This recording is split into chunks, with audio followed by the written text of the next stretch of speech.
En 2 minutes, la guerre en Ukraine. Il ne s'agit pas d'une attaque de Poutine contre l'Ukraine, comme on nous le dit tous les jours.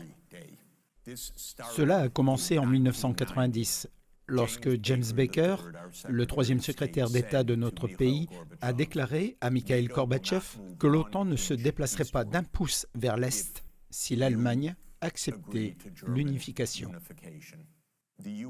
Les États-Unis ont ensuite triché dès 1994 lorsque Clinton a signé le plan visant à étendre l'OTAN jusqu'en Ukraine. C'est à ce moment-là que les néoconservateurs ont pris le pouvoir. L'élargissement de l'OTAN a commencé en 1999 avec la Pologne, la Hongrie et la République tchèque. Ensuite, les États-Unis ont mené des bombardements sur la Serbie en 1999. Une utilisation de l'OTAN pour bombarder une capitale européenne, Belgrade, pendant 78 jours consécutifs pour briser le pays. Les Russes n'ont pas beaucoup apprécié cela. Mais même Poutine a commencé à être pro-européen, pro-américain. Il a même émis le souhait de rejoindre l'OTAN, lorsqu'il y avait encore l'idée d'une sorte de relation et de respect mutuel.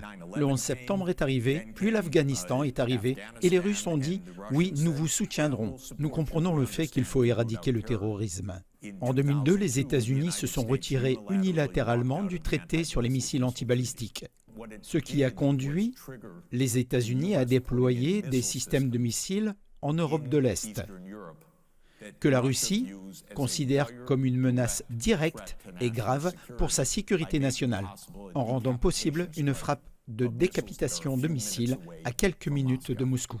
En 2004-2005, nous nous sommes engagés dans une opération de changement de régime en douceur en Ukraine, la soi-disant première révolution colorée. Mais en 2009, Yanukovych a remporté les élections et est devenu président en 2010, sur la base d'une neutralité pour l'Ukraine. Ainsi, le 22 février 2014, les États-Unis ont participé activement au renversement de Yanukovych. Ils ont intercepté un appel vraiment compromettant entre Victoria Nuland et l'ambassadeur des États-Unis en Ukraine, Jeffrey Piat, qui était jusqu'à aujourd'hui un haut fonctionnaire du département d'État.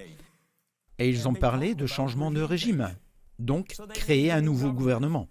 Ensuite, les États-Unis ont déclaré « Ok, maintenant l'OTAN va vraiment s'élargir ». Et Poutine n'arrêtait pas de dire « Stop, vous avez promis qu'il n'y aurait pas d'élargissement de l'OTAN ». Estonie, Lettonie, Lituanie, Bulgarie, Roumanie, Slovaquie, Slovénie, 7 pays de plus. Pas un pouce de plus vers l'Est, ont-ils dit. Le 15 décembre 2021, Poutine a mis sur la table un projet d'accord de sécurité entre la Russie et les États-Unis. Le principe de base est qu'il n'y aura pas d'élargissement de l'OTAN. L'opération militaire spéciale a commencé et 5 jours plus tard, Zelensky a dit « D'accord, d'accord, neutralité ».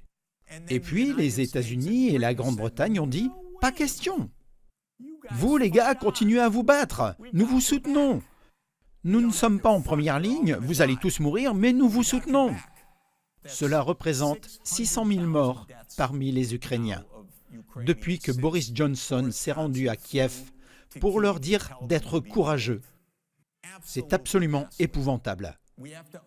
Nous devons comprendre que nous n'avons pas affaire, comme on nous le dit tous les jours, à un fou comme Hitler. Il s'agit d'une histoire complètement bidon, d'un faux récit, une propagande du gouvernement américain. Nous jouons avec le feu ici. Que Dieu nous préserve qu'une puissance nucléaire s'en prenne à nous. Je ne sais pas ce qui va se passer, mais c'est nous qui avons provoqué les hostilités. Se poser des questions, c'est bien. Ne pas s'en poser, c'est encore mieux.